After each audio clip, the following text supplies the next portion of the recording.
whatever kink you can think of. There is. There's a whole chat room about it. 100%. There's a whole subreddit about it. Chat room. That's how old I am. There's a whole public chat room.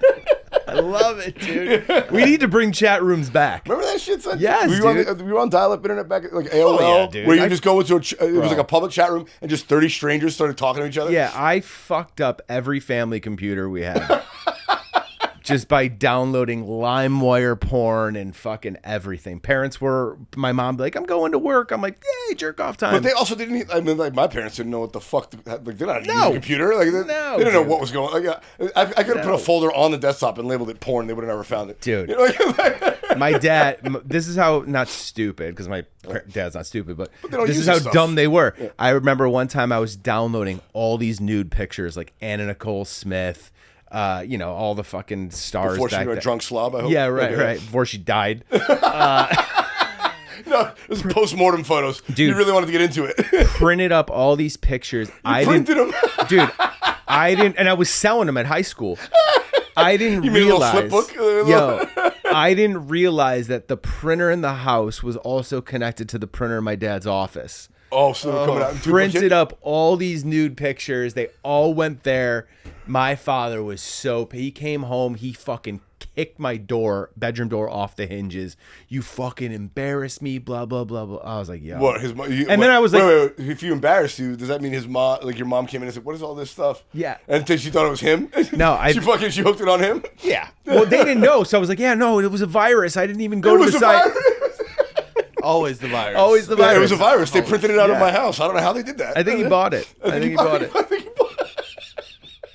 think he bought it for sure. To this day, I think he still. The list of lies we probably think we got away with, where they were just like, I can't deal with this anymore. Yeah, I got to get back to like doing real life shit, not my stupid son's imaginary shit. But what's worse is there are things that like I've revealed to my mother, in my 30s and my 40s. She's like, I didn't know that, and she like got upset. I'm like, Ma, like that was fucking mad. 30 years ago. Like, yes, nothing happened. We're fine now. Like, but. She's like, I didn't like they get upset. It's either they knew about it and just like fucking they just like didn't want to bother with it, or it's like I didn't know, and then they get like upset. They get upset later. Get like, how could you have done that? Punished. Like, I was fucking 12. What do you mean? How could I have done that? I was stupid. I was 12. Man, we did so much dumb. How dumb are kids, man?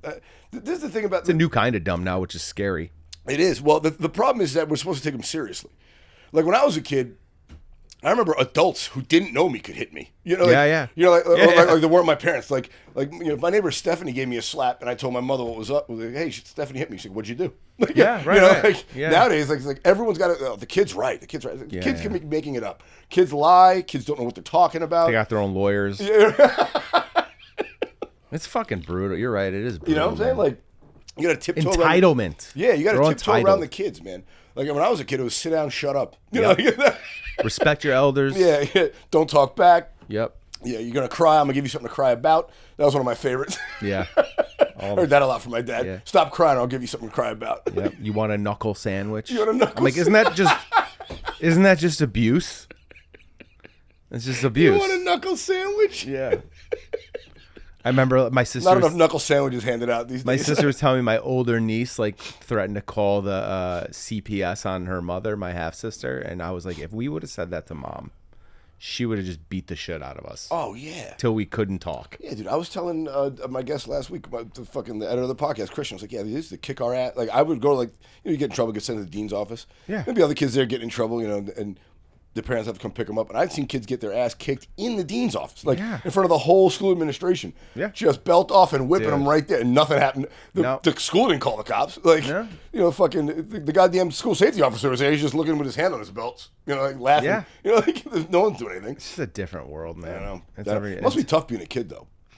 Because it's more cushy than we had it, dude. Well, there's some good parts, some bad parts. The internet sucks. Yeah. Yeah. It ruined everything. The internet, the way it is now, like it used to be a fun place to go explore when we were young. Because it was just coming out. Right. Now it's like the center of your universe, and it warps their real sense of reality. It's instant gratification everywhere. Like you don't have I always said this world went to shit once Blockbuster went out of business. Yeah, man. Because think about you want to watch something, it's just in your house at your fingertips. Scroll through different. Oh, I'm gonna watch. But you have to pay a subscription for it. Yeah. You know, and like, there's something about going to the store, seeing a movie, like grabbing two. Well, you know, going to Blockbuster was an event. Yeah. You know, like Friday night, like oh, make it a Blockbuster. You know, night. Exactly, son. You order some pizza.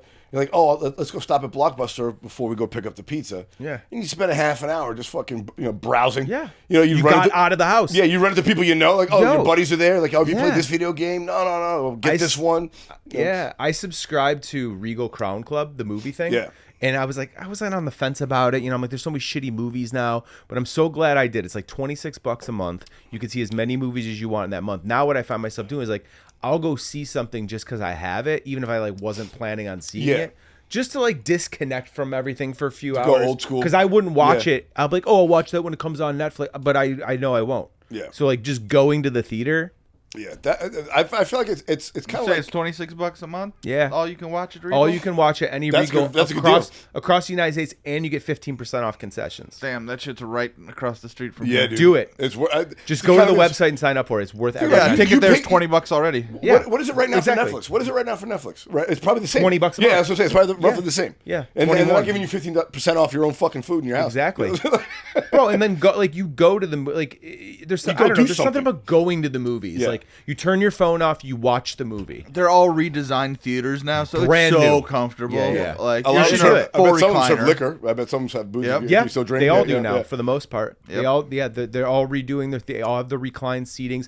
And then the other thing too that they do as opposed to AMC is they offer you like the IMAX and the 40K, but you don't pay the full ticket. You only pay like a small, like you'll pay like $10 extra to go do that. Okay. Which if you want to like do that, Yeah, you go can. the full immersive experience thing. Yeah, And you can buy the tickets through the app, and it's 50 cents. Or if you just go to the kiosk, it doesn't cost you anything. Gotcha. So it's worth that it. sounds like a good deal, dude. Yeah. I mean, like I noticed that probably about 3-4 years ago. We were playing Tacoma Comedy Club, and the place we'd always go to after the shows, right next door, was I'd heard the word, and now it's ubiquitous. But this is like 4 years ago, like right before the pandemic shut everything down. It's called a barcade. It was just an arcade with fucking Contra and all the video games from our youth.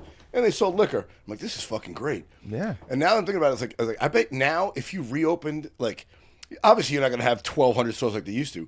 But if you had, 10 Blockbusters in the 10 biggest cities, I think they would do well. Yeah, I think all you got to do is have like a little like reception area where there's a bar. So like, you can hang out. Yep. Just attach liquor to a Blockbuster. Oh, yeah. And I bet it'd be a moneymaker now. Sex, Like, drugs, come and down, rock and roll, dude. You it. grab a beer, cruise the aisles, pick what you want, bullshit, blah, blah, and then take the video home, come back, whenever the fuck you want. Who cares? DVD, it's worth a nickel. What do we care? Keep it. Yeah. I mean, What happened to all the DVDs? I have them. I have mine still. I still have them. Like you can still buy DVDs. Yeah, but what do you play them on? You can play it on your PlayStation? Xbox or PlayStation. I mean, I don't have a DVD. I haven't ever DVD. What happened? I mean, because I remember the DVD tower was like the big gift. There's a lot of DVD towers that are probably filling landfills right now. Probably. Yeah. I don't know how many DVD towers I bought for my father and grandfather and fucking whatever. Some of them are worth money too now. The movies and shit. Yeah. Oh, the movie. I was like the DVD towers. No, not the towers. No, those aren't worth nothing. What are they doing with those now? Scrap metal. Plastic. Plastic. Yeah. Turning them into coasters. Yeah. That's what they should have done with all the DVDs.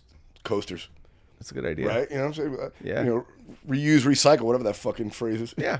Do everything. I mean, I have a whole stack. I have a whole like bookshelf, and it's like all my old DVDs, right? And it's like, but I mean, I don't really watch them, but it's like if I want to, they're there. Yeah. Well, that's true. I think I put mine in my mom's basement along with everything else. Collecting dust. Well, I mean, 'cause I think she saved my fucking foreskin. You know what I'm saying? Like, she has a lock of my hair and my foreskin down there. I might as well put the DVDs with it. Do you ever just take out your foreskin and look at it like, hey, let's see what's going on with it? Shriveled up still? But that, dude, I remember whatever that thing is that falls off your belly button when you were a kid. They saved that kind of shit. Umbilical cord? Yeah, they saved that. Do they really? Ew. Some parents do. Bro, one of my parents bronzed their like kids' shoes. They're like on top of the TV. Back when the TV was big enough to put a bronze statue on top. It was shoes, yeah, but like here's my son's old shoes from his birth. That's his foreskin. That's his foreskin. Just some teeth. It's very Jeffrey Dahmer-ish. It really is. So in the content creator house, you making content? Are you an OnlyFans creator now? No, Are you morphing into that? No, I was asking a lot of questions though. It was cool. They weren't asking you any questions. Hey, we need a guy. No, we need let me rephrase. We need an extra guy. I couldn't do it. You know, we need another guy. Yeah, I couldn't do it, man. It's I was really intrigued by the whole like, you know, operation you would call like you the cool thing is like you hear their different stories, right? Like the one girl that was on the pod with me, she does pottery, and she's like, I started doing pottery. I don't want to screw up her story, but basically I started doing pottery like during the pandemic, and I was making videos, and then she's like, you know, I think she said like one video she did, like she had like this like tank top on and her like nipples were hard, and it went like mad viral, and then she went down the OnlyFans path, and she's just raking in dough, and I'm like, mad respect to that. You know what I mean? Like you went all in, and now it's like you went from this 22-year-old girl that was like, you know, just barely getting by through a pandemic. Now you're a millionaire. Yeah. You know what I mean? Like, and it's just, but it's the same avenue. It's like what we're doing, just in a different like genre. What my only beef with it is two things, and I've said this because I've had plenty of porn stars on the show and OnlyFans girls, and it's I have like two complaints with it. One, they made them into like heroes. It's like no, man, it's a fucking job. You know, like I know you treat it as a job. You know, I know the thing is to not make your subscribers think it's a job, but sure. You wouldn't do it if there wasn't an exchange of money. That's a job. Of course. You know what I'm saying? Definitely. Yeah. And two, the other thing is that really fucks me up is that like, so they're heroes to like the feminist community, right? But then the guys who pay for this, who afford them their $1 million lifestyle, they're disgusting incel losers. It's like, bro, like he's supporting a woman. Right. He's a feminist. Can you cut him some slack? I can't. He's just trying to jerk off to his neighbor's wife. Give him a fucking break. You know, like I agree. I can't make sense of all these fucking like different angles of how people think of like it's everything's so black and white. It's like no, there's different ways to look at things. It's not everyone has to think the same fucking way about every. You know, it's like. Yeah, like she's making money doing this. There's dudes that do OnlyFans too. I met this one guy, and he's not even like he's not even doing like sexual things really. He plays a violin with his shirt off. I was gonna say, there's the feet. You know, they're guys I know that make money selling. Bro, their feet. I would sell my feet on OnlyFans. Easily, I don't give a shit. And I got nice feet. Hit me up. It's the content creator house. I got good feet. Yeah, I'll do it. Yeah, I'll do it. I'll be a foot model. Yeah, why not? Better than a hand model. I'd rather give a foot job. I can't do the hand model because I got the tattoos. I'd rather give a foot job than a hand job. I don't know where you stand on this. Hey, what? Listen, if you had to jerk off a guy, would you rather do it with your hands or your feet? Feet. Fuck yeah, dude. Yeah, I maybe not even my feet, my ankles or something. Dude, as far away from my face as possible. As far as right. Maybe even like just like through the door, so I have to see him. Yeah, do I have to watch it? Is there like a little blanket?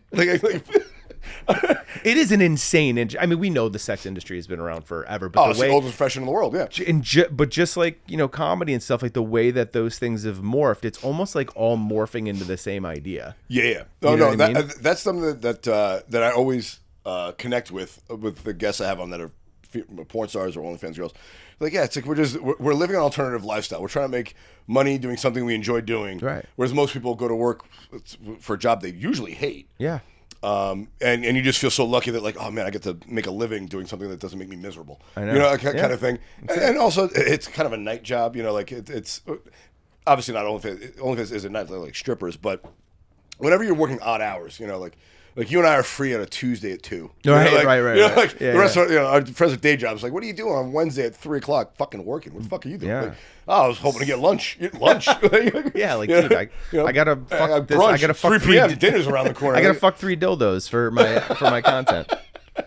I mean, what a life. I think about it too. I mean, even with like my stuff, like like that's all I'm doing, right? That and comedy, and it's like I wake up and I'm like, all right, I gotta make 10 videos this week. Yeah, well, we'll get into that. So since you were last here, you've exploded on the internet. Yeah. I think you were about 12,000, then you fucking leapfrog me.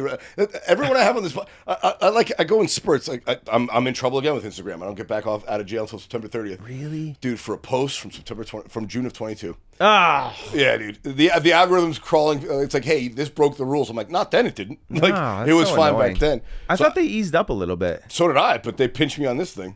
Jesus. But that sucks. I know. But But yeah, since I was last year, your reaction videos. Yeah. Is that what you call them? I mean, that's what I. Yeah, I mean, yeah, I guess so. I never. They took off. It took off. Like I had my idea of doing it was more like I would always go like I would you tried a few and then one caught and you're like, all right, but boom, the idea of it came from I was always commenting on videos, right? So I would go comment, and then I'm like in my head I was like, I'm just gonna make a video about the comments that I would do. Yeah. And that's kind of where the whole angle came. And I finagled it and changed it. And I had some help from our mutual friend, Rosario. And, doing those things, it kind of like, I messed with it. And it wasn't like instant success, but it was like something that I was like, I liked doing it. Yeah. It made me laugh. Yeah. It made me, I realized it was scalable. Yeah. And it was something that I could do on the fly. And then when it started to catch and take off, I was like, okay, like, now I started to make it uniform and like you found the sort of the structure of it, right? And then I was like, okay, like I'm just gonna kind of do this on all platforms, and it grew massively. And then Facebook started to grow, and it's like right alongside with Instagram, and I'm starting to try and build YouTube, and it's slowly but surely starting to grow. But that's the hard one. Well, it all depends. I mean, like so my thing that took off, and it all goes in phases too. Like sure.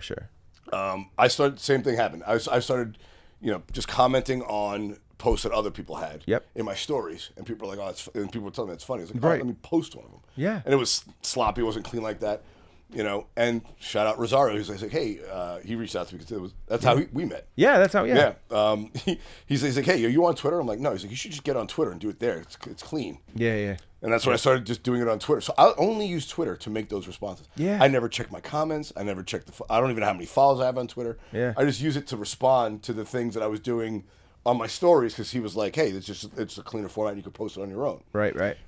And that took off a while, but then it sort of ebbs and you got to find something else. It goes in waves. They change the everything algorithm all the time. Yeah, exactly. How do you? So, the Reels was hot. It's like, all right, how do I do that with Reels? Like, all right, I got to find videos, and I got to get cute about responding to them, But a little while, for a couple times, I tried responding. Like, you put the text in the back, and then I respond to the tweet verbally. Yep. With the green screen the green screen. Yeah, and that worked. But I just this was like when TikTok emerged, and I just fucking hated TikTok so much. Like, I know. And TikTok shows me no love. They hate me. No, not even showing me love. Like, I tried doing those videos for TikTok, and they did okay. Mm-hmm.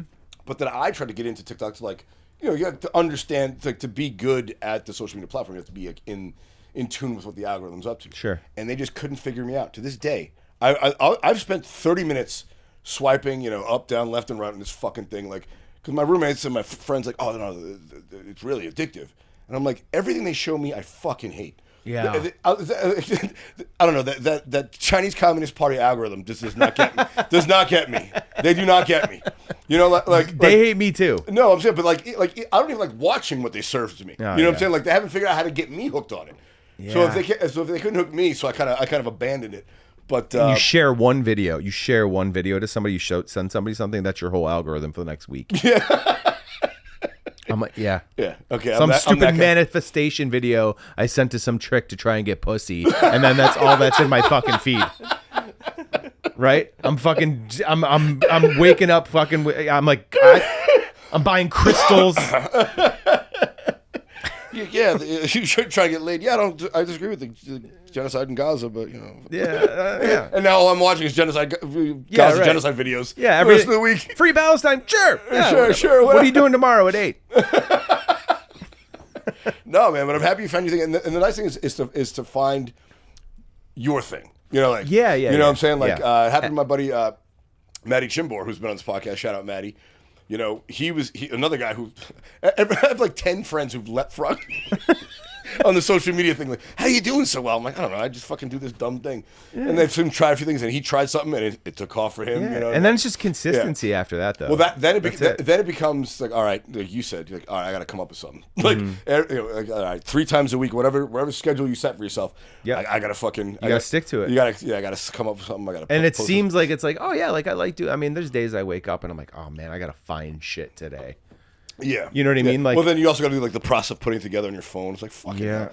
You know, like, and have to look all the standard on your fucking tiles on your thing. I did it before I came here. Yeah, dude, I was stressed because it'll take me 45 minutes to fucking put together a tweet. Because I have the same like background every time. Like do it at my apartment, you know, and then I'm here for the last like 4 days, and I'm like, it doesn't look the same. You brought a fake cutout of your wall. I should have done that. I should have done that as a green screen. That would have been a good idea. But. Green screen. But it doesn't, like, you realize, like, it doesn't matter. It just matters to me because of uniformity. And, like, but yeah, you start to think about that all the time. I'm like, okay. Well, you don't want to lose what you got. Like whatever the magic is, you want to keep. Like, sure. You know, it's like when you're on a streak. You know, like a no hitter. Don't talk about it. Yeah. You know, like keep everything. Nobody move. I was flipping out the other day because I lost for the first time. I lost like 2,800 followers in one day. Oh, dude, and I was mean, like, you're on the right path. I was flipping out. I was like, what the fuck? And I'm texting Rosario. I'm like, dude, this is bullshit, blah, blah, blah, blah. I'm on ChatGPT being like, should I kill myself? Like, and he's like, no, it's just a blip on the radar compared to your growth. He's like, you know, you're at the time I was at like 274,000 and I'm like, you know, losing 2,800. He's like, bro, that's like nothing. He's like, they do like bot sweeps. You know what I mean? Like they'll go through and clear out. Bot sweeps. I said you might, God forbid, but they might flag you for something and say, all right, we're taking you off recommendation.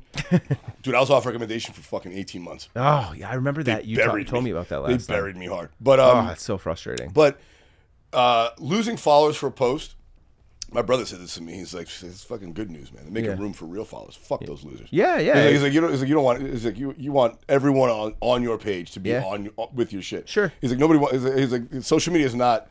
You know, you're not the Yankees. You know, fair weather fans don't count. You know, my God! He's like, are they going to buy tickets? Nope. Then fuck them. Get them off your page. I see. You know, like, so I just when you come into town, you want those 25,000 people to show up. Yeah. He's like, you don't want anybody there who's like, oh, they're going to hear your act and they leave. Fuck them. Get them out. Yeah. No, I just did a video yesterday, and it was it's exactly what we're talking about. Like, it was just some chick like in her car talking about like she shouldn't have to work, and she's got like fucking rainbow pink hair and fucking long fingernails, tattoos, fucking a dick, and like and a dick to match. Yeah, and she's talking about it, and I was just like, yeah. She's like, I shouldn't have to work and blah blah. I was like, oh okay, and I was basically just me saying like, you know, how else are you gonna afford to look like a unicorn with Down syndrome? Yeah, right. And like people were like, you know, not people like the video did very well, but some people were like, you know, messaging me and on the side like, my son has Down syndrome. How dare you? Like, this is rude. Well, you weren't talking about her son, and that's well, the other thing is your page used to be funny, and it's like, okay,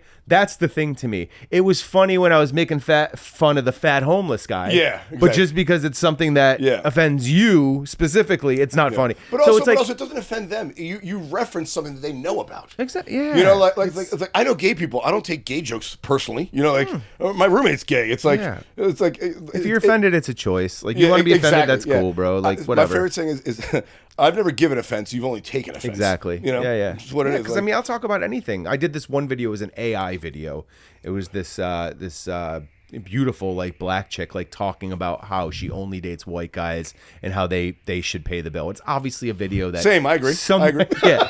It's obviously some white dude created the AI video, but she was like so dark, like beautiful, but like black dark, and like the lighting of the video was off. Vanta black. Have you ever seen the color Vanta black, Mike? No. It's the blackest black in the world.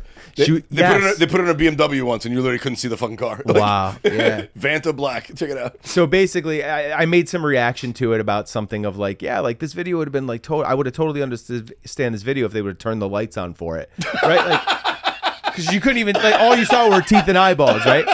And like, if you went to the comments, it did like 5 million views. Like, if you went to the comments, like half of them, even like fans of like black fans of mine, and like that were like, "This is so funny." And then there's like the other half of like, "You racist piece of shit," blah blah blah. And I assure you, every one of them was a well-to-do white woman. Oh sure, yeah. But it's like, it's never a black guy complaining about that. Exactly. Like, how dare you? And it's like, it's funny to me because it's like, you know, like that following of like, you know, black people that I have that are like so on board with so much that have stuck around still too. Like, it's like one video, like you're telling me like, which I wasn't, crossing that line of like into racism, which was like laughable based off the the way the content was distributed. And I'm just like, people are just like we just said before, like if it's something that offends you, you think everything else is okay. Yeah. Somehow it invalidates the rest. It invalidates the rest. Exactly. It's like, I don't agree with R. Kelly pissing on bitches, but I like his music. Yeah, right. I'm not really down with enslaving women and all the shit he was up to, locking them in closets and whatnot. But he made a hell of a beat. But then you got the supporters that are on there like, no one's safe. Everything, you know what I mean? Like, exactly. Go after everything. And it's like, I don't find specifics. It's more just like what I think is funny. Yeah, it always starts with me too. Same thing. That's it. I feel like most comics start with what's funny to them. But then you'll see some comics. It's like, oh, they just think it's funny to other people and they don't believe it. Yeah. I don't tell those jokes. It has to. I have to find it funny if I'm going to say it or write it on the internet. Yeah. Or tempt it. If it's funny, humor in it, if it's funny, I might not like. That's the other thing that people don't understand is like, and I don't care, but it's not. If I find it funny and I say it and I make a video about it, doesn't mean that doesn't believe it. They think you believe it, but you don't always believe it. No. And it's something where it's just like, like I can think outside the box to make this video that's funny to other people because I know it would garner a laugh. Like if someone says something next to me. That's what makes like a professional comedian a professional. So it's like it's funny where the funny comes before truth or anything else. It's like if this is gonna get the biggest laugh in the room, I'll say it exactly at my own expense. I mean, I've made jokes about my family that are untrue to make the room laugh. 100%. I made fun of my girl in the room. Yeah. I've done that before. Right. Because whatever will make you people laugh is what I want to go do. If it's a situation that never happened, but like I was in the situation and it could have happened, I'll tell that part of the story. For the laugh. Exactly. Right? It's the same idea with videos. Like, if I see it and I'm like, I don't really believe that, but if I did believe that, that would be fucking funny, I'm going to do the video. Why not? Yeah. I think one of the things I took the most heat for, and this is like at the height of Jeffrey Epstein's back in the news now, and it's sort of reaching another crescendo. But when it first started, like when he first hung himself, and it was everywhere. Yeah, hung himself. It was exactly. Thank you. It was everywhere. I posted a tweet. It's like I was like, my friends. How down do you want your girl to be? And I just posted a photo of Jeffrey Epstein and Ghislaine Maxwell. That's funny. That's fucking. And that's obviously, funny. I'm not into any of what they did. Right. Of but course. the thing. It got shared. I don't know. Like it was topical. 50,000 times. Yeah. Had like 10,000 likes, which is my favorite. When it gets more shares and likes, because no one wants to like it publicly, but they want to share it. Yeah. This is disgusting. As soon as I send it to 500 people, I'm never looking at it again. I disagree with this publicly, but this is hilarious. Right. But that kind of shit, like I took so much heat for that. I'm like, what? Like, that's obviously I don't support what they're up to, but she didn't rat him out because she's doing 20 years. She still defended him to this day. They dropped that interview with Todd Blanche, the fucking assistant attorney general. And she's like, he's like, she still claims her innocence. Yeah, of course. She's like, I don't know what he was up to. She's still like, I don't know. Like, I just met him. I don't know. He's been dead for 5 years. What do you mean you don't know? We all know what he's been up to. Yeah, right. I love it though. I love the hate. I never thought this. This kind of like where I like learned like that I grew, especially because I've always been doing social media. Like I always had a knack for it, even when it was like even early 2000s. Like posting about like sports or whatever. I just liked. So like my growth came from like my not obsession, but my me paying attention to it as much as I did. But I remember like going from like you wanting everyone to like you and support you and be on your side to like you have like everyone says you got to shed that skin of like hate, right? People are gonna hate, and if they hate, it's good. And it's like I never really like thought about it too much until like I did start blowing up and I start seeing these comments and the hate, the messages, the DMs, the death threats, which I do get, the phone calls, the prank calls, I get all that. I love it. Yeah. Because it's like pathetic to me. It's more pathetic than the thing that they're offended about. Yeah. Like the fact that you're offended about something sitting in your own home that you feel you need to send a private message to a creator to get your point across. Like I'm gonna like interact with you back and forth. Now I'm sure you have a professional account. They have the three buckets, right? The primary, the general, and the request. Those are my favorite inboxes. Once a week, I'll go into the request and see what people are trying to reach out to me about. Yeah. Who I offended about what. My favorite one was some dude was like, "You were the most rude person I've ever seen. How dare you? All you do is make fun of people. You should kill yourself. I hope you get cancer." All right. I was like... Yeah, you're such a bad person. I'm such a bad You've person. never said that to anybody, and you said that to you.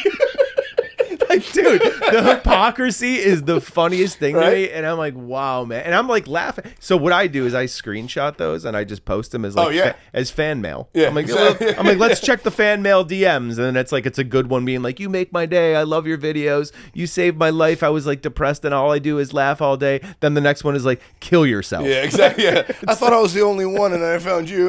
Yeah, right. Some guy's like, it's like I'm sharpening a shiv for you right now. Yeah. It's like, all right, thanks, buddy. And it's you realize, like, you know, like I'm sure you've seen it yourself. Like, you know, if they're talking, it means something. Well, that's the thing. It's the same thing with being on stage, man. Like, Yeah. even if it's not funny, as long as it's resating, Yeah, you yeah. have to keep their attention. You know, like, it's like the old Howard Stern thing from 30 years ago. They famously asked focus groups, fans of his, why do you watch? I want to see what he's going to say next. Yeah. People who hated him, why do you keep watching it? I want to see what he's going to say next.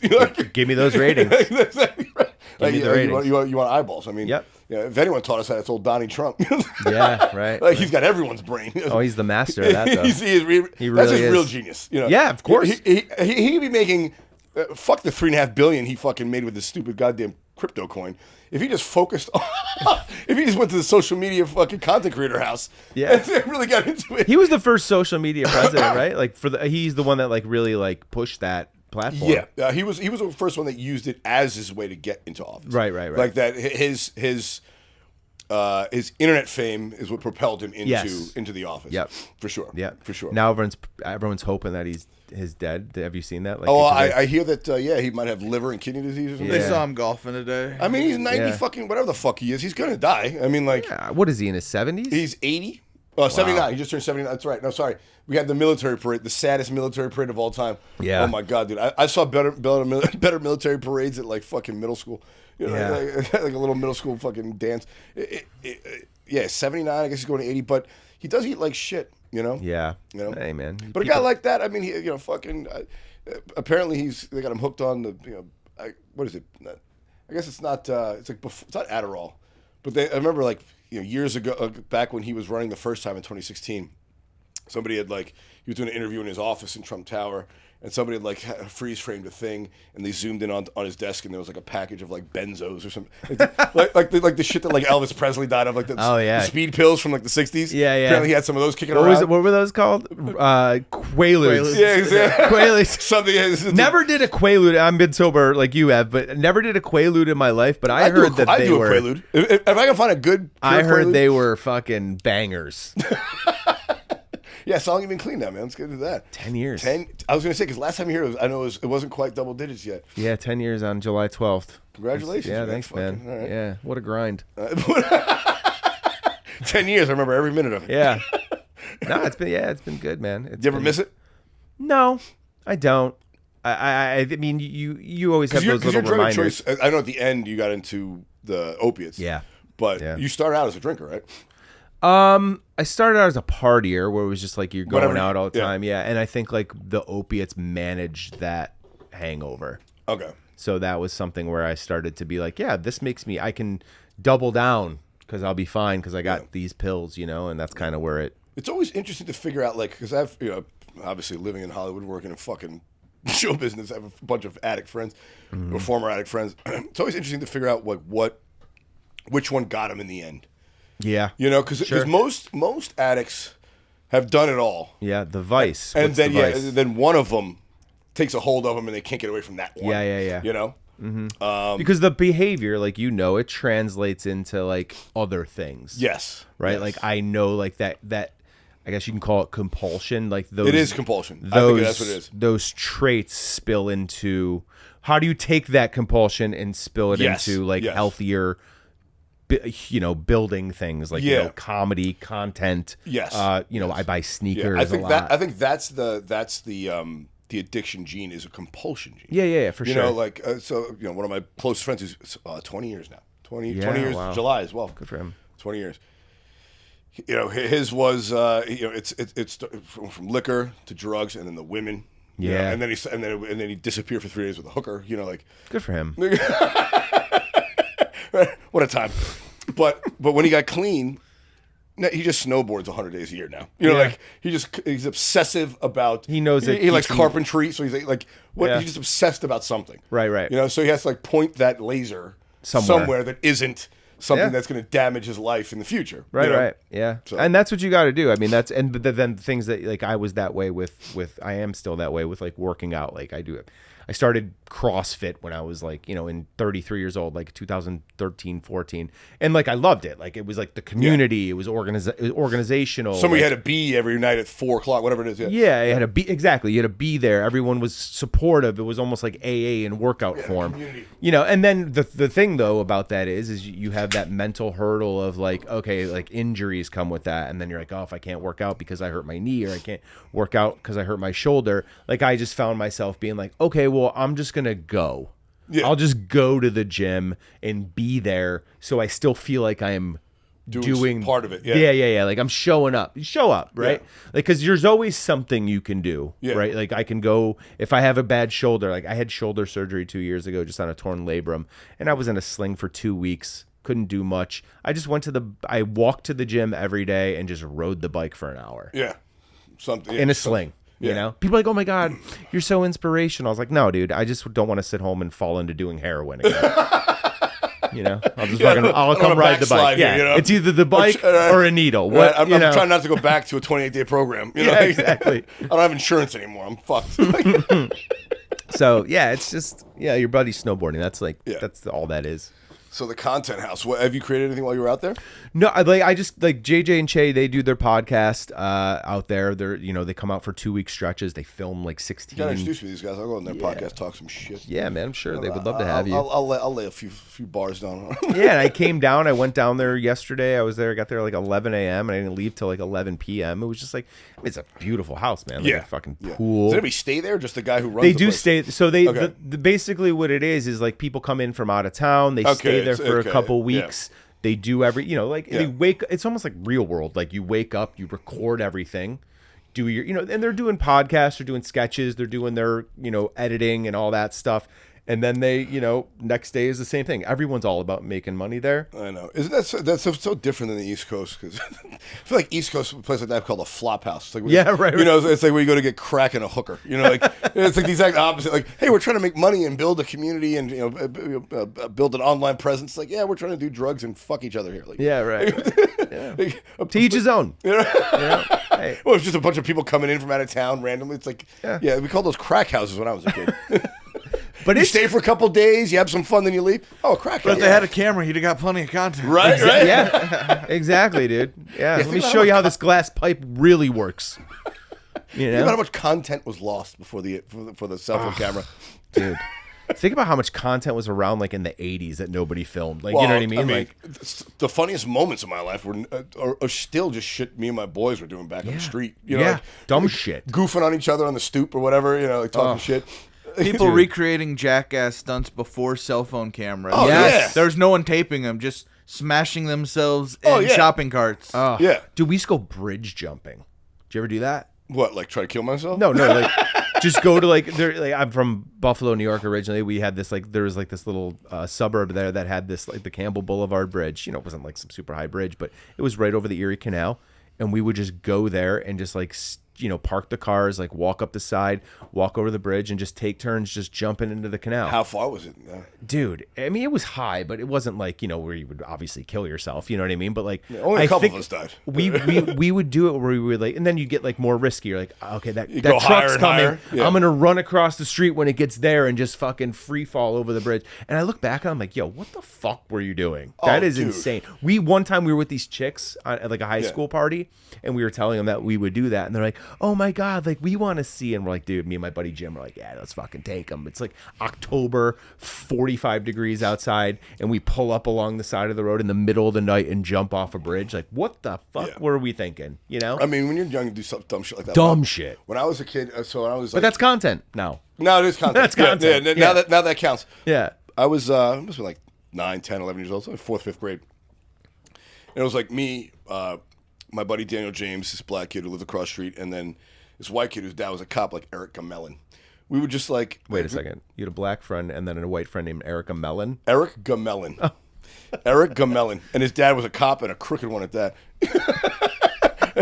New York City police officer, and then Daniel James, and we would just be bored and let's see who can there's no bridges for us to there's fucking streets in New York. Yeah, we would wait between parked cars, and as the cars are coming down the road, try to see who could run, who could wait till the last minute and dart across before the car hit you. Wow.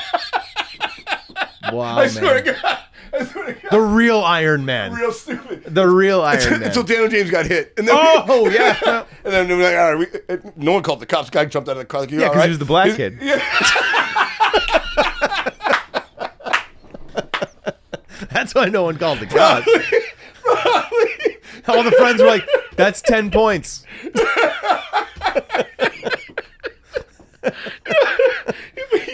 But he was so scared. Daniel James was so scared because his mom was in the military and she was strict. Yeah. She's like, oh my God, if my mom found out I was running across the street, she could beat my ass worse than the car hit me. Yeah. So he's just like, we got out there. Don't say anything. Are you all right? Yeah. He's just don't say anything. Yeah. And he just hobbled off. And that fear is real. He limped off. He was limping for 3 days. Oh my God, he got dude. fucking sent flying. Don't tell my mom, she's gonna beat me worse than the car did. That's so. So when we would do the bridge jumping, I have a friend, my friend JD. Shout out JD. I hope he watches this. One of our best friends growing up, black kid, and dude, he's like, I want to go with you guys, but I'm scared or whatever. I'm like, nah, dude, come. It'll be cool. And I got 2 stories about this place we went to, the Lockport Locks, right? There was no cars. This is just a lock bridge that was like an old school toll bridge where they could turn it so the exactly. Through, yeah. And it was in the middle of the woods, right? There was a road, and then you had to walk down this path to the woods. So he came with us one time. And you could tell he was scared, and he was standing up there, and he was ready to jump. He's like, I'm gonna do it. And he's like, I can't. And he sat down, but he sat down on this fucking metal piece sticking up from the thing. Oof. And he was like, oh my God, dude, blah, blah, blah, blah. We're like, dude, are you all right? We jump and we walk back up to and he's like, bro, I got to go to the fucking doctor. He's like, bro, my dick is bleeding. And I'm so we're like, yo, we had to rush him to the fucking emergency. Well, we couldn't take him to the emergency room because he was worried about his mom finding out. Of course. So we took him to our kids back then. My worse than your mother. Worse than your mother find out than what happened to you. Exactly. Yeah. You'd rather die than your mother finding out, and that's how JD was feeling. So we took him to our friend's dad, who was actually a pediatrician, and he was in there for a while. He ended up severing his urethra. Yeah, dude. And he wouldn't. It's so funny that you said that because he wouldn't go home. So he asked me, he's like, yo, can I just tell my mom I'm staying at your house for a week? I'm like, bro, you can't for a week. What? You can't just heal from your broken dick in my house. What am I going to tell my mom? Yeah, right. He's got to stay for a week. Why? Yeah. Oh, dude, that was crazy, right? That. I remember he was never again would JD ever go with us. But then there was another time where we went to the Lockport Locks, and I remember we were there. There was groups of people that would go, and we were there with our girlfriends, and then there was another group of people that we didn't know there with their group. There's 3 or 4 people, and I remember we were walking in, and we were standing on our side of the lock, and they were on their side, and we were alternating jumping, and we were about to get ready to leave, and you park your car on the road, and then you walk in, right? So it's maybe 500 yards away. We're walking, we're getting our stuff to leave, and one of the dudes that's jumping yells something at one of our buddies' girls, right? It was super, I can't remember what it was. It was, super offensive and rude and whatever. And we're going back and forth with them. We're yelling, we're like, fuck you, blah, blah, blah, blah, blah. They're like, let us jump, we'll come meet you. And, but, you know what I'm saying? Yeah. So I'm looking around, right? I see their clothes. I'm like, okay. I just take all their clothes, run to the car, get in the car. All the girls are scrambling. We know that they're running after us, right? Get in the car. Yeah, I didn't see them come out of the woods, but they were probably. So we fucking get in the car and drive down, and my buddy's in their clothes. He's like, dude, their fucking car keys are in there. And one of the girls that got money in there. One of the girls that got the girl that got yelled at took the keys out of his hands and chucked them right out the window. And there is no way. There's no way these kids ever found those keys because they were gone. Yeah, but it's that's better just leaving them on the road than just throwing them out of the window. That's what you get. Shouldn't have called her a cunt. That's what happens. You call her a cunt, you're gonna see how much of a cunt she'll be. That's one thing I wish I didn't have. There was not a lot of woods growing up in New York City. No, yeah, no. You know, we set some train tracks on fire once, but that was about it. Yeah, there was a freight train behind Farmers Oval, which is like a park, and it was Brooklyn. Queens. Okay. Ridgewood, right? Oh yeah. Okay, yeah. And there's a freight train track that goes through there, and there's like a trestle, like a covered bridge, but there would be like all these weeds growing. You know, we were little pyromaniacs, so we'd start fires. The best. And, you know, of course, one of my buddies, I won't name his name, but he started a goddamn fire so big the fire department showed up. Oh, shit. Like, oh, shit. You know, like, been there, too. Shut down half the park. Yeah. Like, who did that? Yeah. No idea. Dude, we did that. We used to have, like, we used to go, like, do these camp outs in these little neighborhoods. Like, my buddy had, like, a huge, like, you know, tent in his backyard. We would do, like, sleepovers there on the weekends. And then one time he was like, he's like, there's this neighbor on this street over here. He's got like this shed. He said that like we can like, you know, like it's got bunks in there and everything. He says we can like hang out in there and party in there. Wait, some guy said this? Sounds like some old dude. It's fucking Jeffrey Epstein's brother. He's got a fucking peephole and he's like, yeah, come on guys, sleep in the bunk. Yeah. He's got a camcorder set up in the So we're all in there one night. It was like the middle of winter, and we're all in there like, you know, we got a bonfire going in like the middle of the thing, and like, you know, we're drinking. We stole beers from our house. Like, we're drinking. You know, How old when you started drinking? How old was this? I was probably like 16, 17. Okay, you didn't start too young. Though. No. Yeah. You got caught up later on. Right. Yeah. And this is like a small little like community. Like everyone went to the same high school. And Orchard Park or? No, Williamsville. Okay. Yeah. So we, same idea though. Pittsfield, something? Mm-hmm. I've been up that way. Pittsford? Pittsford's in Rochester. Oh, okay. Yeah. Sorry. Yeah. It's like an hour south. Yeah. So we're like all in this shed, like, you know, drinking, like whatever. And then I remember my buddy, the fire was like dying down. Like, you know, he had like a little smaller than this table, little pit. And like, we were just like, you know, adding like wood and stuff in it in the middle, inside the shed, right? Inside a wooden shed. So my buddy's just like takes like some lighter fluid. He's like, psh, psh, psh, psh, psh, and it splashes on the wall. And we didn't think anything of it for like maybe like 5 minutes until we look over and the whole wall is just crawling with flames. And what would we do? We could have went to the dude's house. So the guy that like let us like hang out in there, it's not like he knew we were coming. He just kind of gave. He had property. He said, "Hey, there's a shit out back if you guys want to go." He gave the one of the kids in the group like the okay to do it, but not knowing like when we would be there. Yeah. So like we just took off running and like we like typical kids all headed back to our own house, and we didn't really. We're like, okay, let's get the fuck until we like turn around and look, and over the tree line you just see this fucking glow and all this smoke, like the Palisades fire, and and the fire department trucks are like, yo, and I remember us all being like, yo, just don't say anything, no matter. None what of us happens. say anything. They don't know who did dude, what. It was on the news. And I remember like my buddy called me being like, it's on the news. And like I remember my mom, you know, when someone would call your house, you know what I mean? Like I'm on the phone, I'm like, yeah, dude, it's on the news, but like no one's gonna know anything, right? And like my mom's listening on the other side of the other line. Yeah, she put the other phone in the house. Yeah, okay, our kids are arsonists now. Could you imagine that? Like if you could pick up your cell phone if your kid's on theirs and you can hear what their conversation. Yeah, that's what it was when we were kids. That's how you get busted. You know what I'm saying? All the time. Like if I was on the phone or my sister was on the phone and my mom picked up the phone in the kitchen, she'd listen to the phone call. Yeah. No privacy. Zero. Used to have like fucking phone now sex we have no with girls privacy, in high school, and they but we have listen. privacy from our parents, none from the government. No. So we it's like inverted. Yeah. And our parents used to spy on us. Now it's Uncle Sam. Yeah, 15 years ago that would have bothered me. Now I'm not doing anything interesting, so you want to listen? Go ahead. Well, now I feel like they're so flooded with shit that mine is just lost in the sauce. You Yeah.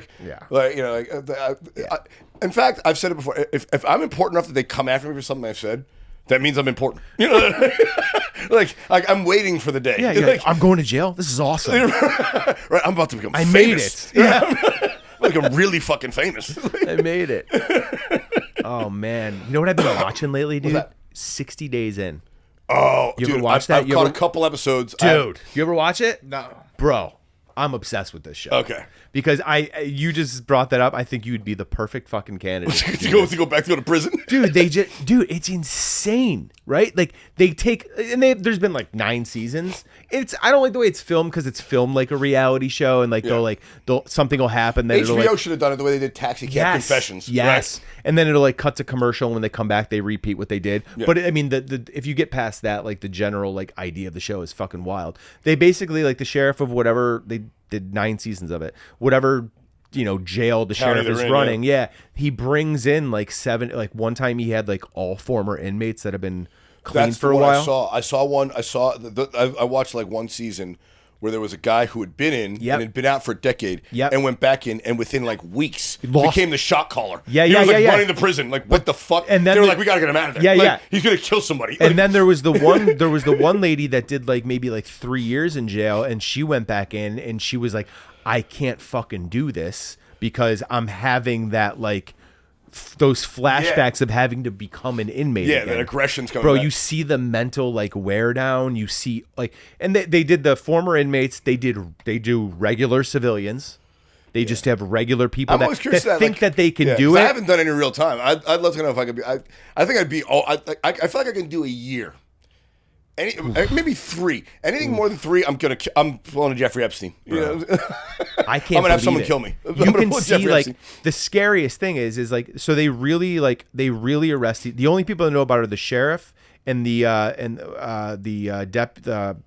one other guy. Some signal to the camera. It's like, hey, come, like there's like a signal to get me out. 2 or 3 people. And they'll rush in and get you out with like a SWAT team. Like 2 or 3 people are the only ones that know about it. None of the correctional officers know. None of the inmates know. There's a documentary crew. There's the film crew that's there, but they tell the inmates that there's a documentary being filmed. Yeah. And then they'll interview all the inmates that aren't even part of the program evenly. So it's no suspicion. To make it seem like So they arrest these people, fake arrest, but they book them. Yeah. They give the guards don't know, right? The guards don't know. So the scariest thing about it is the cover story. So they tell you like, okay, like you're Randy, but your name's Jim Johnson. Yeah. You were arrested for an outstanding warrant. You're from Philly. You're in Indiana driving through. That's your cover story. Yeah. And they tell them like, yo, you need to know your cover story because these inmates are going to fucking grill you. Well, that's what I'm going to ask. Yeah. So they're going to grill you because they're going to want to know if you're a molester, you killed a kid. Yeah, and please tell me they didn't like, all right, for you, we're going to give you the molester. No. Because they know that the people will be killed. Yeah.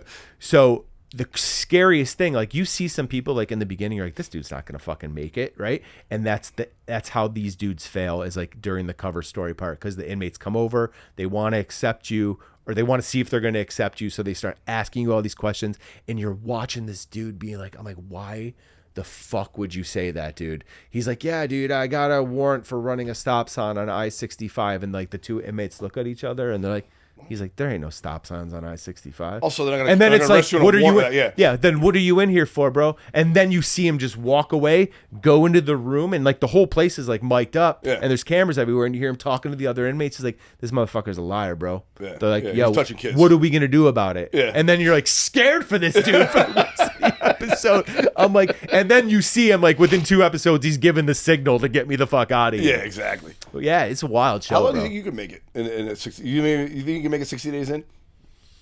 I did weekends in jail but that was like you check in at 5 and it was in the holding center. It was like cake. But I could probably do it. It would be really, really hard. Because like, especially being like 10 years sober. Well, that's what I'm saying. I'm sure when you were still, fucking strung out on drugs, like when you're in that frame of mind, you're not worried about you're worried about, when you're in that frame of coming mind, down from. You almost like think like, when you're in that frame of mind still, you really like think like an inmate and like, you're like, we're on the same team and you know what I mean? Like, but like now it's like having to pretend to be that way. Here. Yeah. Like I shouldn't be here. Right. Like, it would be hard because I have to pretend to be this way to survive. And then if you're pretending to be that way to survive for that smell long, on you. Yeah, it's hard, dude. I don't think I'd be able to do it. Maybe a week. Yeah. Yeah. The wildest thing I watched recently was, and Mike, we talked about this when I had Sam Grody on. Shout out Sam Grody. There was a story about a mom who had been internet stalking her daughter for 2 years, and they just released a documentary on Netflix about it. I watched it last night. It's on there now. It just came out. Please watch it. What's it called? I forget the name. Yeah, look it up. It's out right now, Mikey.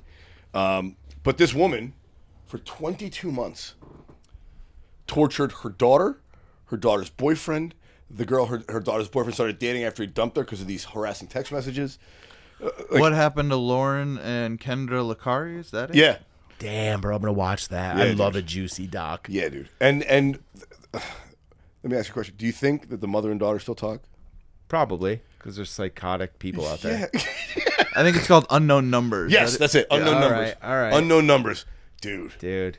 I love it. Guess how much time this mother got for this shit? 5 years.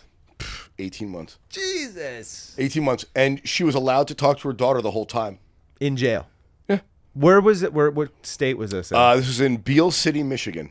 Oh, wow, man. That's a good one. Yeah, dude, can you imagine? Dude. But, I mean, I know some bad parents, but I don't know any parents that would spend... I mean, she was sending like upwards of 50, 60 texts a day. Jesus. Yeah. I think I saw a story about That's what I'm saying. I saw this story. I read it on the podcast like 2 years ago. Like a year and a half ago, I read it on the podcast. I'm like, oh, you know. And then I was watching this. And I'm like, oh, no, is this the thing? And sure enough, like halfway through the thing, it's like turns out to be her mom. Wow. But there's another whole half of the show after that, and they talk. Yeah, don't tell me and anymore. They interview the mom. I'm like, oh my god. Did you watch the one about the chick getting lost on the cruise ship? Yes, bro, that was insane. Where do you think she is? I think she's in the sex. I think she's sex slave trade. Really? Here's the thing. I think she's either voluntarily stayed on the island with a guy, or involuntarily, like you said, is trapped on the island. I think she was okay. So I saw it like when it first came out, but that whole thing with she was on her dad woke up because they were staying in the same room. He saw her like laying on the patio, right? And then the thing that got me, what I, as a former user, I know her brother and mom and dad said she wasn't into drugs. But what do they know? But the fact that she was like dancing with that dude and then left the room probably because the guy was like, yo, I can get some shit. Yeah. Come meet me. And that's all it took. Yeah. She's like, I'm going to go do a line or a bump or whatever. Yeah. And I'm going to go, even if it was weed, you know what I mean? I'm going to go smoke whatever a joint with this guy. He's got you in a separate area. Yep. I'm going to go meet him. He's got the connection. And that's all it took. Yeah. And all it takes is to fucking you put him in a suitcase. You know what I mean? Like knock them out, put them in a suitcase. Yeah, down there, they're all corrupt. Every island official's fucking corrupt. I mean, the Bahamian prime minister was involved in drug trafficking. Yeah, dude. Like, all of them are corrupt. Like, exactly. And then we don't know where she is. The fact that people saw her, like she had the thing that multiple accounts of people seeing her because the tattoo she has is not a common tattoo. Yeah, she's also a white lady in this fucking Yeah. And then that guy that was with her that saw the other guy, that guy looks like. He's not like, he's a unique looking individual. Yeah. He's not like some like, you know, everyday Joe Blow, you know what I mean? So I think she was, but here's the thing now, like people are like, do you think she's still alive? And I'm like, no, because if she ain't alive. Yeah. Cause I think she had kids probably, you know, that's why she was like worried that these people were going to kill her kids, but she's now that this I think putting that documentary out is the thing that probably could have killed her because now that there's all this, you know, heat on you, they're like, yo, this is this 55-year-old woman now. She's not really working. She's useless now. Yeah. Right. Like we don't need her around. Why are we going to risk getting caught? Get rid of her. Yeah. Or frankly, she might have very well just died of a drug overdose over the course of years. You know. You know, because especially if they keeping you against your will. Keeping you drugged makes you a lot easier, and you fucking I don't think that documentary. Something they fucking die. You know? I don't think that documentary helped her cause whatsoever. No. Like I thought about that when I was watching. I was like, yo, if she still is alive right now, this is that's when you start getting rid of evidence. Yeah, and then and then you had that one girl that was calling the guy, her father. Yeah. And it was like, yo, what? You know what I mean? Like that one's probably dead too. Yeah. Wild, involved. Dude. It's crazy. Involved. I don't know, man. What would you do in that situation if you got like, you know, kidnapped? Yeah, bro, I'd suck any dick they needed. I'm like, this is gonna get me out of here, dude. Whatever. Just how much you giving me? It's always like, well, you know, what would I do if I was like fucking held against my will? How do you get out of it? Yeah. Like, what's with the ultimatum? You're like, hey, you gotta fuck all of us before you leave. It's like, oh god. All right. All right. I'm like, do y'all have to come? Right, you guys have any liquor? Yeah, none of you can drink. Something for me to, exactly, for me to take the edge off. Like I don't know what we got to do here to make this easier on myself. Yeah, man. Oh, you hear those hostage situations all the time. Like that is what's terrifying, being a hostage. Yeah, Yeah, like you're powerless. Well, the problem is that you're powerless, but you're alive. It's like somebody owns you. Yeah. You probably do get to the point where you're like, just fucking kill me. Yeah, and you can't negotiate with them, and especially if you're broke. Like, these fucking hostages still in Gaza. Like, their family has no money to get them out. There's no ransom. There's no ransom that's going to be paid to get them out of this. So it's what the fuck? Like, it's like the worst possible thing to be involved. It's like Taken, but there's no Liam Neeson. Right, yeah. There's no Liam Neeson coming for you. Nope. No, but you got a bunch of purple-haired trans people that are supporting you. So put it on your side. You're good. Yeah, they're not going to Gaza. Why have Liam Neeson when you can have they're not going Tommy with tits? Yeah, right? They're not going to Gaza though.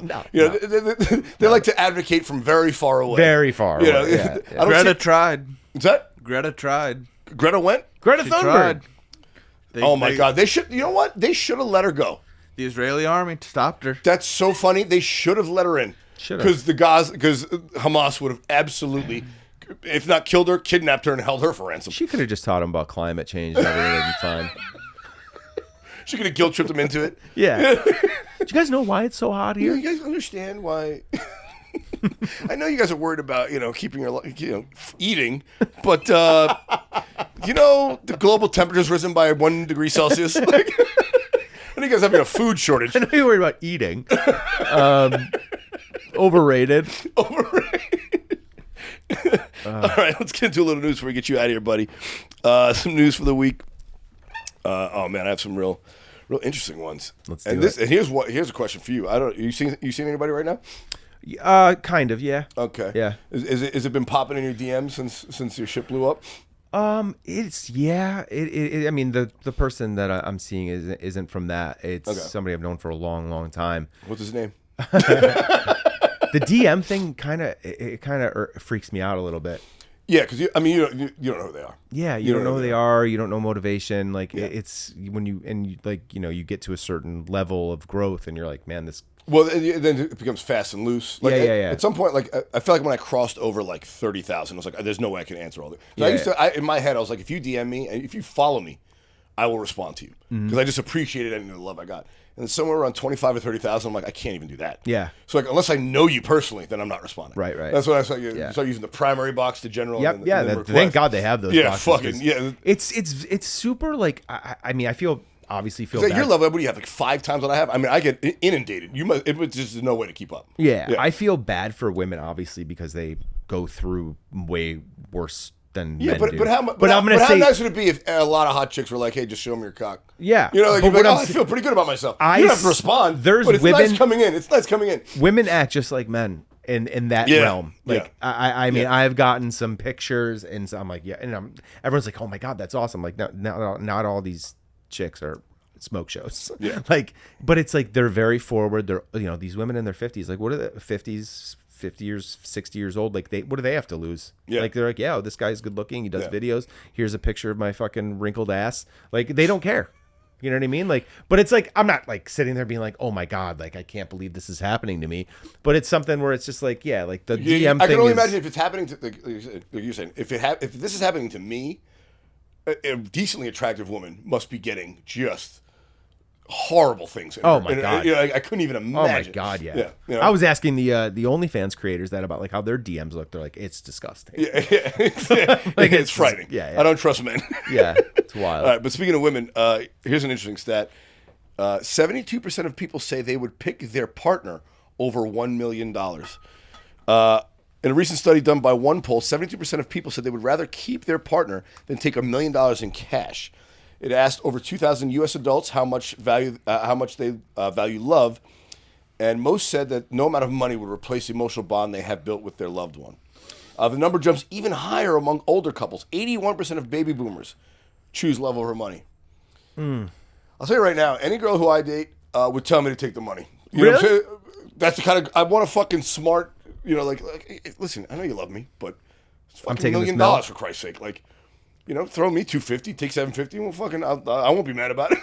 Okay, I see. What I'm saying? Like, yeah. Like I also think there's like, okay, that's what are you able to make money still? Yes, yeah.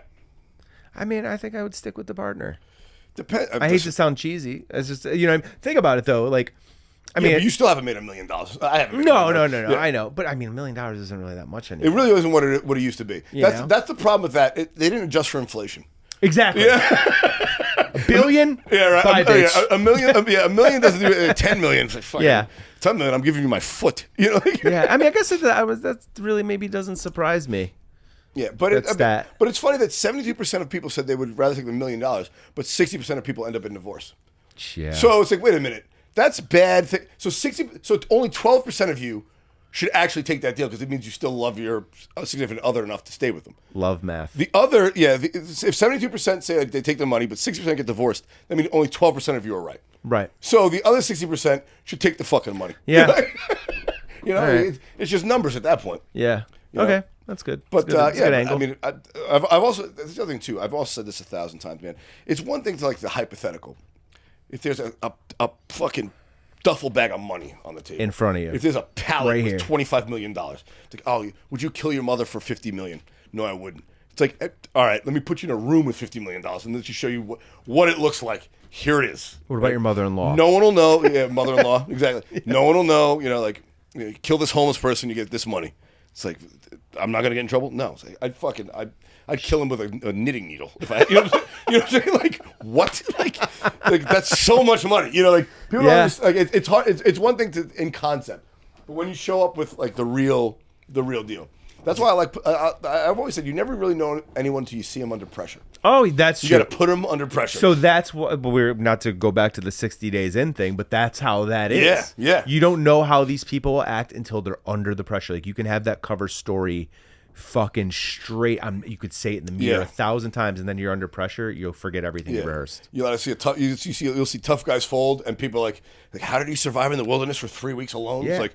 He under pressure. You see who they reveal themselves. Yeah, and that's when I even see to themselves. Like I think I know what I would do, but unless you're put in that position, it's like it's like that guy who got caught. They made a movie about it, 127 days, whatever. He got caught. Yeah, cut his arm off. Yeah, cut his arm. It's like I couldn't do that. It's like I'm pretty sure he thought he couldn't do that, so he had to do that. Yeah, and then he fucking did it. You know, like sheesh. Right? Could you imagine? Shit. That's true. I'd rather the hypothetical about $1 million would dump at my partner instead of killing your mother. Cut off your hand to live. It's like that's a little harder to swallow.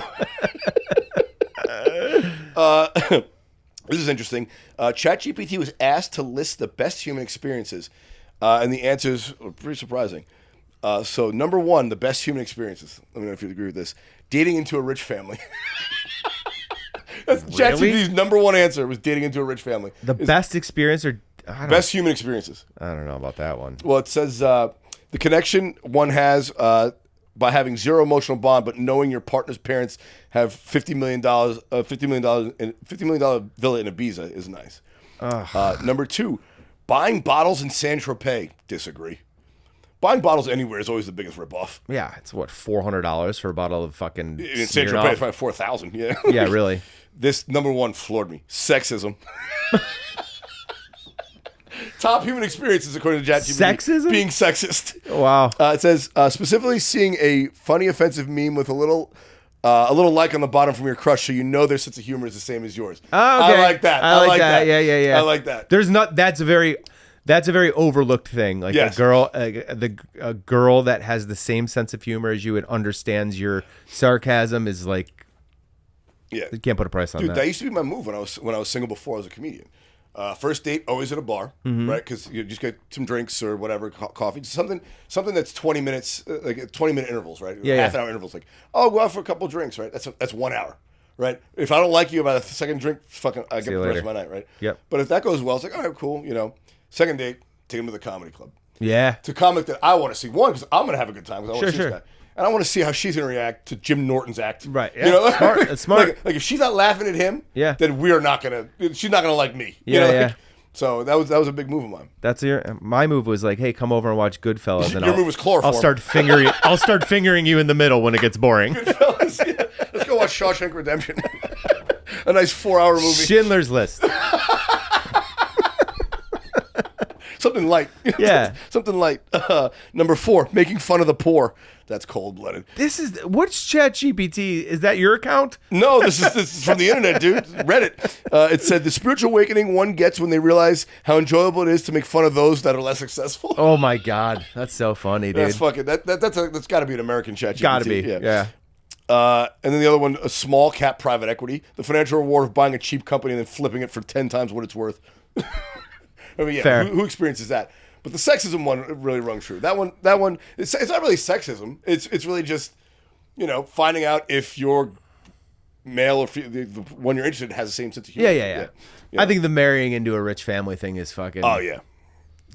I could see the benefits of it, but also think of the other side. Think of all the pressure that comes with that. Yeah. You know what I mean? Like, he does that. Like, you know what I mean? Like, yeah. I'm a content creator, comedian, right? Like marrying into a rich family and they're like, you married a clown. You know what I mean? Like, Yeah, but there's different ways to look at it. I'm sure you've gotten recognized in the street so far. Dude, yeah, that's right? starting to happen now. It happened every once. It happened a lot after the pandemic for me, and then once it's that annoying. died down, like people got back out of their phones a little bit more. But I notice it more. How do people react when they see it? So I notice it more at the comedy club when people come to shows and they'll like wait afterwards to see. But like cool. there's been a couple times like on the subway and heading to the Village. There was one time I was sitting on the train, just like in my phone, like I had my AirPods in, just normal like, shit in the subway. Yeah, just like zoning out or whatever. And there was a lady sitting next to me, and her boyfriend sitting next to her, and I was just kind of like, just like zoning out, and I saw her kind of like do this, and like I looked over, and she was on my. Yeah, my is that page. The guy? Yeah, so trying to figure out is that the guy? And she like made her boyfriend get up and go sit somewhere else because I must have offended her at some point. She must not like me. So that's when I was like, I think I'm onto something. Yeah, here. Exactly. I'm certain I haven't even recognized as much as you because you got much bigger at this point. But I remember one time someone's like, recognized me, like I was just talking to them. It's like Phoenix, just fucking. I was checking into a hotel. It was not even during the show. You're the guy. I'm like, who the fuck are you? Yeah. He goes, oh, sorry. Who the fuck are you? He's like, Randy. I'm like, yeah, who the fuck are you? He goes, oh, sorry, man. I'm just a fan of you. I'm like, oh, sorry, man. I didn't. Yeah. I wasn't used to it. Like, fuck you know my name. Yeah, well, it is. I immediately get defensive. Catches you off guard. Yeah, who the fuck are you? Why do you know who I am? Right. I forget. I haven't really, it hasn't happened too much, but like I can. No, it'll start. Sometimes people don't say anything too. Well, also, I can tell they know, but they try to won't figure out, like, why do I know him? They get that look in their face, like, what? Yeah. But he's like, I was just talking to him for like 15 minutes while I was checking in. And he's like, oh, man, you're surprisingly, like, fucking normal. I'm like, yeah, I'm not a monster. Yeah, I just tell fucking stupid jokes on the internet. Like, that's, like the guy on the internet, it's not, like, I have a life. That's what people don't understand. I have a mom and a dad. I have people I love. I'm normal. I'm doing shit. Like, I'm not, I'm not just like some guy in a hole thinking about these awful things to say on the internet. That's how I always thought you were. Well, I'm turning into that. I'm trying to be the guy I am on the internet. Yeah. Hey, it's working. Larry David said that once. I think it was on the Tonight Show, or it was on David Letterman. They asked him like, he's like, is the Larry David in real life like the one on Curb Your Enthusiasm? He goes, I aspire to be the guy on. I love him, dude. He goes, I aspire to be that guy. I love that. He's my favorite, dude. The older I get, the more like him I am.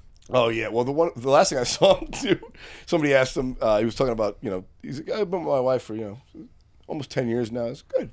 How's it going? Great. He's like, yeah, it's great. We went to dinner the other night. It was a nice night, but when we got home, I thought to myself, if this were our second date, would I call her again? It's probably not. Oh shit, dude, that's a great episode. That might be one guy that I might be starstruck if I ran into him. Yeah, for sure. I'm really a starfucker like that. He's a genius. Yeah, but that guy's fucking. Two of the best shows of all time. Yeah, almost comedically. Yeah, unbelievable. That one season when they incorporated the finale of Seinfeld that they never ended up doing.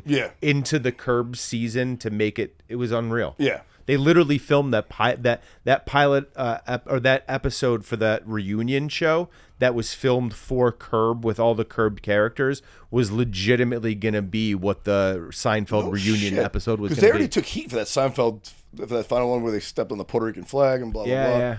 It's like, they're Puerto Ricans. They deserve it. As a Dominican, I can say that. Yeah. It's not racist if I'm from the Dominican Republic. No. If my father's from it's warranted. It's warranted. Oh, man, always fun seeing you, bro. Thanks for making this time doing this. Love coming here, man. Appreciate it, man. I'm glad you're doing well. The dog too. Nothing makes me happier. Yeah, big dog Mike. No, nothing makes me happier than when my friends fucking do well. Dude. Same, dude. I swear to God. This idea that he shouldn't have that. It's like fucking no. Please, I want all of my friends to do better than me. Me too. Because then it makes my success that much easier. No, but I really do love draft behind you guys. I love seeing people succeed, bro. Because we're all trying to do the same thing. Started at the same time, and it's like you see people popping off, and you're like, dude, that's all because you see the work that they put in. Yeah. Yeah. But yeah, dude, I'll always come back every time. Appreciate it, brother. Tell the people. I mean, if you don't already know who he is, tell them they can find you. No, I'm sure there's people.